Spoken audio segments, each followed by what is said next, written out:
நீங்க ரீஜன் போகணுமா அப்ப கண்டிப்பா இந்த வீடியோ பாருங்க. ஏன் ப்ரோன்னு கேட்டீங்கன்னா ஒரு ரீஜன் பேர் கடவுளா இருக்கிறது பாத்தீங்கன்னா அந்த ஜோன் சரி அந்த ஜோன் சரி எப்படி பண்றத இந்த வீடியோல பார்க்க போறோம். இப்போ இந்த அப்டேட்ல பாத்தீங்கன்னா நீங்க ரிவே பாயிண்ட்ல போய் ஒரு 5 செகண்ட் உட்காந்தாலே போதும் டீம் மேட்டே ரிவே ஆயிடுவாங்க. இதுவும் ஒரு அட்வான்டேஜா தான் இருக்கு ரீஜன் பேருக்கு. ஏன் ப்ரோன்னு கேட்டீங்கன்னா மொத்தமாவே பாத்தீங்கன்னா நார்மல் ரிவே சூப்பர் ரிவே சேர்த்தே ஒரு 16 ரிவே தான் பண்ண முடியும். சோ அதே நீங்க ஆட்ல உட்காந்து ஹீல் பண்ணீங்கன்னா எக்ஸ்ட்ரா ரிவேயும் பண்ணலாம். அது மட்டும் இல்லாம வெண்டிங் மிஷின்ல ஆஃபர் வேற விட்டுறாங்க. சூப்பர் ரிவே பாத்தீங்கன்னா 300 டோக்கனும், நார்மல் ரிவே பார்த்தா 200 டோக்கனும். ஜோன் சரி எப்படி பண்றது பாக்கிறதுக்கு முன்னாடி நம்ம சேனல் நீங்க இப்பதான் புதுசா வந்தீங்கன்னா ஒரு சப்ஸ்கிரைப் மட்டும் பண்ணிக்கோங்க. ஜோன் சரி இப்ப நான் வண்டி வேணும்ல ப்ரோ, அந்த வண்டியில எங்க ப்ரோ இருக்குன்னு கேட்டீங்கன்னா நான் மேப்ல மார்க் பண்ணிக்கிற பாருங்க, அந்த இடத்துல இறங்கினீங்கன்னா சோ வண்டி ஈஸியாவும் கிடைச்சிடும். அதை எடுத்துக்கின்னு எப்பவுமே நம்ம மெயின் பிளேஸ்க்கு மட்டும் போயிடக்கூடாது, அவுட் ஆஃப் ஜோன்லயே நம்ம டோக்கன் கலெக்ட் பண்ண பாக்கணும். இப்ப பாத்தீங்கன்னா நம்ம டீம் ஆல் டெத் ஆயிருப்பாரு சார், நம்ம எப்படி க்ளோவல் சுத்தி போட்டு ரிவே பண்றோமோ அதே மாதிரி பண்ணுங்க. ஏன் ப்ரோன்னு கேட்டீங்கன்னா இப்ப நம்ம டெத் ஆயிட்டா நம்ம டீம் ஆளுக்கும் மைனஸ் ஆயிடும். சோ அதனால தான் நான் சொல்றேன். இப்ப பாத்தீங்கன்னா டோக்கன் பிடிக்கலான்னு போயிருப்பாங்க, பாத்தீங்கன்னா ஒரு எனிமே இருந்திருப்பான், அப்படியே பேக் அடிச்சு போயிருப்போம். அந்த ஒரு டோக்கன் பிடிக்கலான்னு போய் நம்ம டெத் ஆயிடும். அதனால தான் சொல்றேன் இனிமே பார்த்தா கூட இறங்கி அடிக்காதீங்கன்னு சொல்லிட்டு. நான் யூஸ் பண்ற ஸ்ட்ராட்டஜி என்னன்னு பாத்தீங்கன்னா இப்பமே பாத்தீங்கன்னா ரிவர்ஸ்ல இறங்குவேன். கெஜர் டோக்கன் எல்லாம் பிடிச்சி நம்ம சிப்பியார்டு வந்துட்டு சிப்பியார்ட்ல இருந்து பாத்தீங்கன்னா கிரேயார்டு போவோம். கிரேயார்ட்ல இருந்து அப்படியே ஆங்கர்ல இருந்து இம்ராம் வில்லேஜ், மாஸ் எலக்ட்ரிக், சென்சோட்டா, கேப்டன் நம்ம இந்த இடத்துக்கு தான் இப்பமே போவோம். நான் சொன்ன இடத்துல எல்லாம் இறங்கி கரெக்டா டோக்கன் பிடிச்சின்னா அதுவே ஒரு 75% ஜோன் சரியா முடிஞ்சிடும். ரிமைனிங் பார்த்தீங்கன்னா ஒரு 15% தான் இருக்கும். இப்போ பாத்தீங்கன்னா ஜீப்பு கொஞ்சம் டேமேஜா இருக்கும். சோ அதனால பாத்தீங்கன்னா நம்ம வண்டியை சேஞ்ச் பண்ணிருப்போம். சேஞ்ச் பண்ணிட்டு அப்படியே போய் கேப்டன்ல டோக்கன் பிடிச்சிருப்போம். அப்ப பாத்தீங்கன்னா நம்மள்ட்ட சூப்பர் மீடியம் இருக்காது. அதனால பாத்தீங்கன்னா நம்ம டைமிங் ஏர் டிராப்புக்கு போயிருப்போம். டைமிங் ஏர் டிராப்ல போய் ஒரு 5 செகண்ட் இருந்தாலே போதும் ஒரு 3 சூப்பர் மீடி தருவாங்க.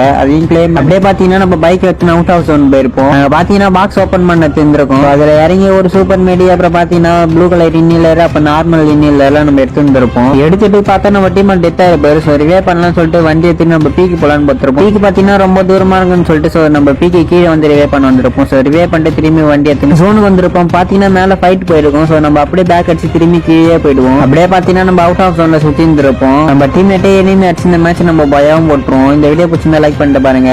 சோ பாய் காஸ், அடுத்த நல்ல வீடியோல பார்க்கலாம்.